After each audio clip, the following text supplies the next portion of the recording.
Добрый день, с вами юрист Лезин Алексей Владимирович, и мы продолжаем разговор о защите водителями своих прав при общении с сотрудниками ГИБДД. Сегодня такая тема для разговора, как истечение сроков давности, как основание для признания автолюбителя невиновным.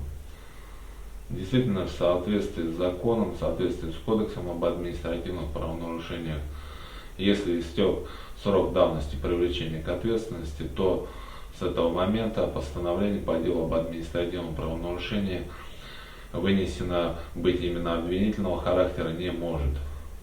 То есть, соответственно, в таком случае выносится постановление о прекращении производства по делу об административном правонарушении, то есть автолюбитель признается в таком случае невиновным, так как сроки давности истекшие не позволяют обсуждать вопрос о его виновности в совершении правонарушений. И здесь также можно отсылку дать к статье 1.5 Кодекса об административных правонарушениях, где указано, что никто не обязан доказывать свою невиновность, и все сомнения толкуются в пользу автолюбителя. Соответственно, в любом случае были предусмотрены законом сроки для рассмотрения дела, но по каким-то причинам, соответственно, эти сроки были нарушены, и здесь уже вопрос о вине автолюбителя обсуждаться не может.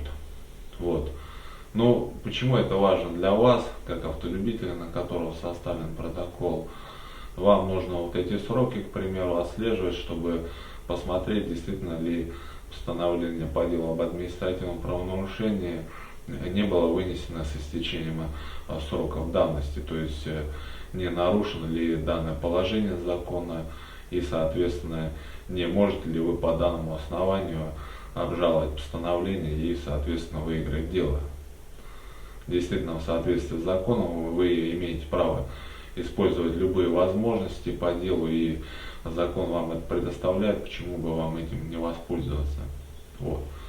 Ну, как вам эти сроки отследить, как вам посмотреть, не было ли вынесено постановление по делу с нарушением сроков давности. Вы можете открыть статью 4.5 Кодекса об административных правонарушениях и посмотреть там, какие сроки рассмотрения дела предусмотрены для каждой из категорий дел.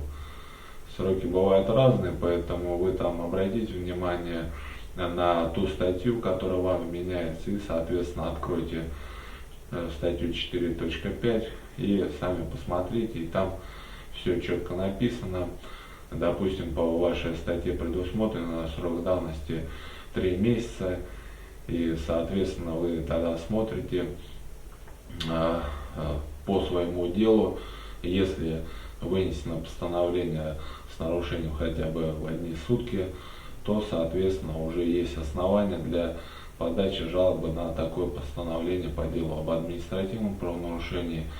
В своей жалобе вы можете сослаться только лишь на один этот довод, или все доводы указывать. Допустим, в вашем деле есть несколько доводов, оснований для отмены постановления, то есть, допустим, то, что вы невиновны, не совершали правонарушения.